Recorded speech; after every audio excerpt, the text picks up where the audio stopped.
బడులల్లో మన ఊరు మనబడి అనేటువంటి కార్యక్రమానికి ఇప్పటికీ 360 కోట్లు ఇవ్వాలి. ఎగ్జాంపుల్ నా విలేజ్దే చెప్తున్నాను. వాడు సగం పని చేసి పెట్టాడు, పిల్లలంతా చెట్ల కింద కూర్చుంటున్నారు. చలికాలం ఏడ కూర్చోవాలి చెప్పండి.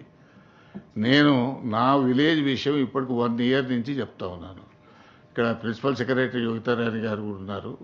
వారికి పర్సనల్ లెటర్ రాసినాను, డిప్యూటీ సీఎం గారికి చెప్పినాను, సీఎం గారికి చెప్పినాను. మీరు ఇంత పేమెంట్ చేస్తున్నారు, 360 కోట్లు మన ఊరు మనబడి చేసడం ఒక భాగం. 2, ఈ ప్రభుత్వం వచ్చినాక అమ్మ ఆదర్శ పాఠశాలను పెట్టినారు. దాన్ని మీరు ఏం చేసినారు, మైనింగ్ సెస్కు అటాచ్ చేసినారు. ఆ మైనింగ్ సెస్ వచ్చిన దగ్గరనైతేనే కొంత పేమెంట్లు ఇస్తున్నారు, లేని దగ్గర అవి కూడా ఆగిపోయినటువంటి పరిస్థితులు. కాబట్టి దీని మీద మనం ఫస్ట్ వాడు కూర్చునేదానికి రూము అవన్నీ వసతులు ఉంటే తర్వాత ఇప్పటికే మనకు గవర్నమెంట్ స్కూళ్ళల్లో డ్రాప్ అవుట్స్ ఎక్కువైపోయినాయి. మీరు మనం గతంలో చెప్పిన లెక్కల ప్రకారమే 24-25లో 18.5 లక్షల మంది ప్రభుత్వ పాఠశాలలో ఉన్నారు, 36 లక్షల మంది ప్రైవేట్ పాఠశాలలో ఉన్నారు. ఈ సంవత్సరం 3 లక్షల మంది చేర్చినామని చెప్పినారు, కానీ అది ఉత్తదే. 30,000 మంది కూడా కొత్తగా చేర్చుకోలేదు, లెక్కలు మాత్రం పంపిస్తున్నారు.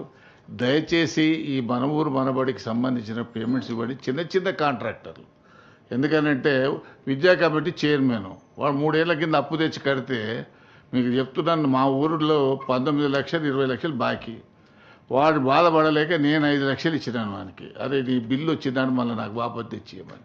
ఇటువంటి పరిస్థితి ఉన్నది.